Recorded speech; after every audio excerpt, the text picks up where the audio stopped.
بسم اللہ الرحمن الرحیم۔ روحانی اسکالر شاہ حسین چینل سننے والوں کے اپنے 18 سالہ چلا کاش کی طرف سے السلام علیکم۔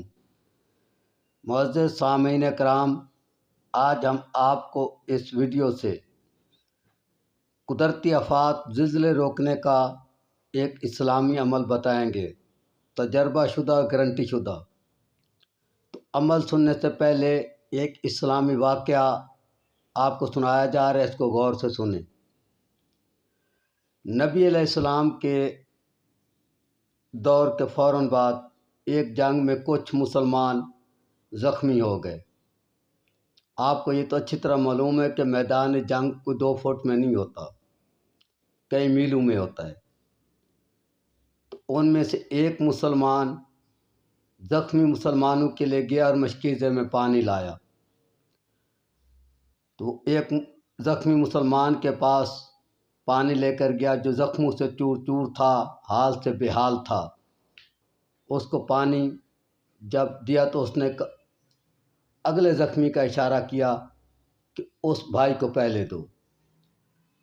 تو وہ پانی لے کر دوسرے زخمی پر پہنچا جو شدید قرب کی حالت میں تھا، لیکن اس نے پانی نہیں پکڑا، نہیں پیا۔ اس نے آگے اشارہ کیا کہ پہلے اگلے بھائی کو دو۔ تو جب وہ تیسرے پر گیا پانی لے کر، تو تیسرے نے بھی پانی نہیں لیا۔ اس نے آگے اشارہ کیا کہ پہلے اگلوں کو پانی دو، حتیٰ کہ تاریخ والے لکھتے ہیں کہ وہ پانی لے کر جاتا جاتا 13ویں زخمی مسلمان پر پہنچا۔ تو جب 13ویں پر پہنچا تو اس کی روح پرواز کر چکی تھی زخموں کی تاب نہ لاتے ہوئے، اور وہ شہید ہو چکا تھا۔ تو اس سے واپسی پر نے سوچا کہ واپس جا کر ان لوگوں کو پانی دو جن کو چھوڑ آیا ہوں۔ واپسی آیا اور 12 بھی شہید ہو چکے تھے۔ بات یہاں غور سے سمجھے، 13 کے 13 مسلمان شہید ہو چکے تھے، کسی نے پانی نہیں لیا، نہیں پیا۔ کسی نے یہ نہیں کہا کہ وہ پانی لے کر گیا، اس نے منہ سے کسی نے نہیں لگا کر گڑپ کیا اور کہا کہ اس کو اللہ دے گا۔ سمجھ آ رہی ہے کہ خود تو پانی پی لیا اور دوسرے کا کہا کہ اس کو اللہ دے گا۔ تاریخ یہ لکھ رہی ہے کہ اس نے اللہ دے گا نہیں کہا، اس نے کہا پہلے اس کو دو۔ سمجھ آیا؟ اس وقوعے پر غور کریں، اس واقعے پر غور کریں کہ وہ معزز سے زمانے میں مسلمان ہو کر ہم کیوں خوار ہو رہے ہیں تارک قرآن ہو کر۔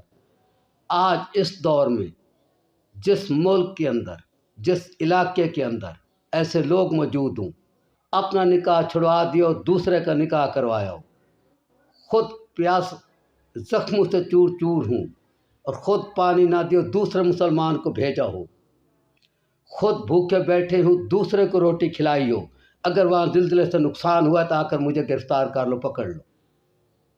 اپنا معاشرہ ٹھیک کرو۔ لیس الانسان الا ما سعی، انسان اپنی کوشش کے مطابق پاتا ہے۔ یہ جو عقیدہ پھیلایا جا رہا ہے کہ جو بھی کرتا ہے اللہ کرتا ہے، اگر اس عقیدے کی ترویج کی جائے گی تو تورا بورا کی طرح دنیا کا سب سے زیادہ اسلحہ بھی آپ پر گرے گا اور سوات کی طرح زلزلے میں سب سے زیادہ مریں گے بھی آپ۔ چارہ لگاؤ، یہ نظریہ پھیلاؤ اور تباہ کرو دنیا کو۔ اللہ حافظ۔ میں نے عمل بتا دیا۔ انسانیت، انسان کے لیے سار اور قربانی، حقوق اللہ نہیں، انسان کے لیے سار اور قربانی ناگہانی واقعات کو روکتی ہے، زلزلوں کو روکتی ہے، ہر برے مقام کو روکتی ہے۔ سمجھ آ رہی ہے بات کی؟ یہ سارے نظریات کے تماشے ہیں جو آج ہو رہے ہیں۔ ان ناگہانی آفات سے بچاؤ کے لیے انسانیت چاہیے، انسان کی ہمدردی چاہیے، اثار چاہیے، قربانی چاہیے۔ یہ نہیں چاہیے کہ خود تو جو مرضی ہے کرو اور دوسرے کو اللہ دے گا، یہ نہیں چاہیے۔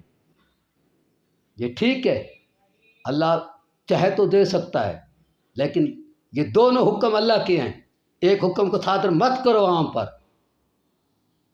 دونوں حکم اللہ کے ہیں کہ میں جو چاہوں کر سکتا ہوں۔ یہ بھی اللہ کا حکم ہے کہ لیس الانسان الا ما سعی، انسان کو کوشش کے مطابق دیا جاتا ہے۔ مسلمانوں کو بیڑا غرق کر کے رکھ دیا۔ ٹھیک ہے، اہل ایمان اور سمجھدار انسان اس عمل پر کوشش کریں گے۔ اللہ حافظ، السلام علیکم۔